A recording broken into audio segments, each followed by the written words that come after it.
BFM Business présente la grande interview, Edwige Chevrillon.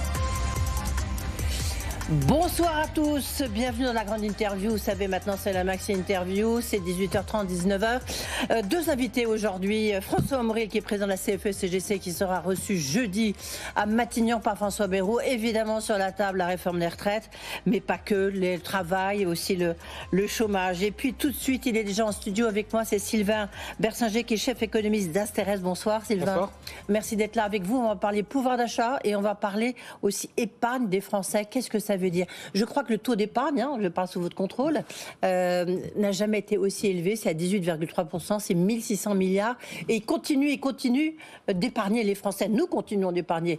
Qu'est-ce que ça veut dire? Et est-ce que le pouvoir d'achat est là au rendez-vous au moment où un peu toutes les négos sont sur la table?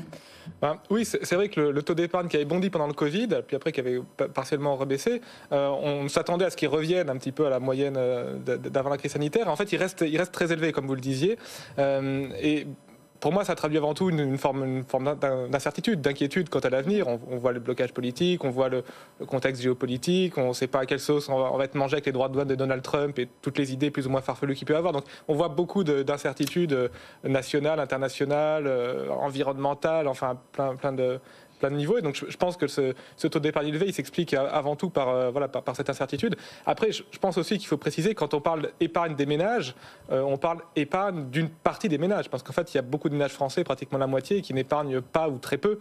Et c'est avant tout les ménages, on va dire les 20-30% les plus aisés qui épargnent. Donc il faut, quand on dit épargne des ménages, il faut J'ai envie de dire forcément, parce qu'en même temps, justement, l'incertitude, elle est surtout grande sur les gens les moins aisés.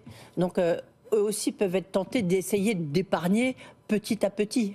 Alors oui, être tenté. Après, il y a vouloir épargner, il y a aussi pouvoir épargner, parce que c'est vrai qu'il y a eu, donc on le sait, un choc inflationniste dont on est sorti maintenant, mais on en est sorti. Vous êtes d'accord? Là, on parle de 2%, donc c'est bon. Oui, là, les chiffres qui sont sortis, c'était même 1,3% d'inflation en France, et si on regarde les prévisions de l'INSEE, je suis assez d'accord avec. On va rester sur les chiffres bas, et même avec la baisse attendue du prix de l'électricité, on pourrait même passer légèrement en dessous de 1% dans les mois à venir. Donc, je pense qu'on peut dire que le choc inflationniste, grosso modo, il est derrière nous. Il est derrière nous. Mais c'est vrai qu'il n'a pas impacté tous les ménages de la même façon. Quand le prix de l'énergie a flambé, ou le prix de l'alimentation, aujourd'hui l'alimentation c'est en gros 0% d'inflation, mais rappelons-nous qu'il n'y a encore pas si longtemps que c'était 15%, et ça touche plus les ménages modestes qui allouent une part plus importante de leurs revenus à, par exemple, le chauffage, le plein d'essence ou l'alimentation. Donc il y a, je pense, beaucoup de ménages modestes qui peut-être voudraient épargner, mais qui tout simplement ne peuvent pas. Donc l'épargne des ménages, en fait, on l'a vu pendant le Covid, on a beaucoup parlé de l'épargne Covid, mais en fait l'épargne Covid, c'est l'épargne de 30% des Français les plus aisés, grosso modo. Oui, ok, mais là on n'est pas dans l'épargne Covid, on est dans l'épargne quoi? S'il fallait lui donner un nom, c'est quoi? Je dirais peut-être, s'il faut lui donner un nom, l'épargne incertitude, l'épargne... l'épargne de la dissolution, l'épargne Macron.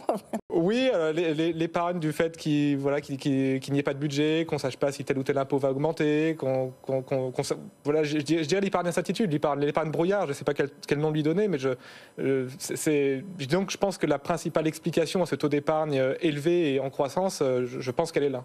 Sylvain Bersinger, est-ce que le pouvoir d'achat, moi j'aimerais, pas une fois pour toutes bien sûr, mais le pouvoir d'achat, on a du mal à savoir exactement qu'est-ce qui se passe, parce que on entend, il y a beaucoup de gens qui disent le pouvoir d'achat pour nous il a baissé. On voit bien que les négociations commerciales sont en ce moment parce que c'est l'argument aussi des grands distributeurs, c'est de dire écoutez, les Français ils ont besoin de produits de plus en plus moins en moins chers. Donc est-ce qu'il a augmenté ou pas? Parce que certains disent non, mais des économistes disent regardez, il a augmenté le pouvoir d'achat. Quelle est l'analyse d'Asterès?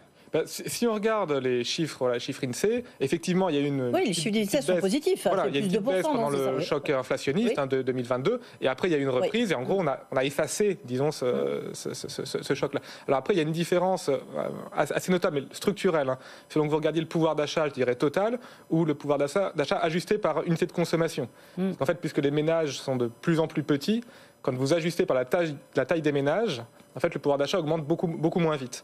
Donc, disons qu'il peut... Pourquoi Attendez. En fait, donc, les ménages sont de plus en plus petits, oui. Mettons, typiquement, si vous êtes un couple et qu'ensuite vous divorcez, il vous faut payer 2 loyers, il vous faut 2 frigos, il vous faut... Alors, 2 voitures, vous avez peut-être déjà 2 voitures, mais enfin 2 abonnements pour votre box, etc. Donc, plus un ménage, disons...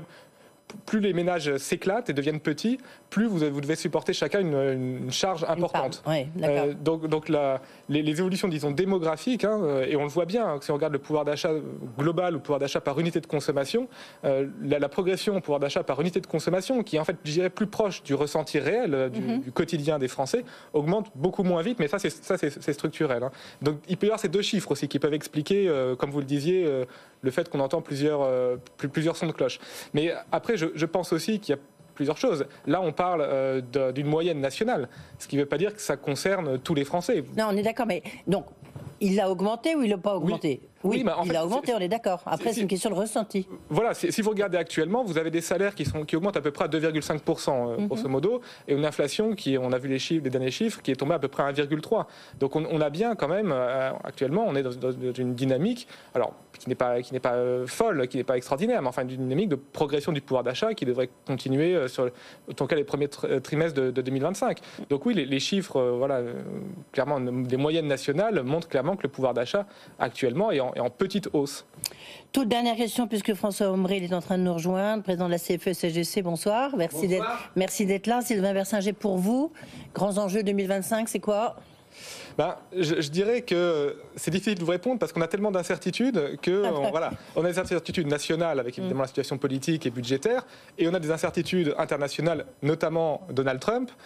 Est-ce que alors si je regarde d'un point de vue purement économique, économique d'un point de vue français, est-ce que tout son discours, toutes ses annonces sur les droits de douane, c'était une simple stratégie électorale, disons, pour attiser sa base électorale, ou est-ce qu'il va vraiment le faire ?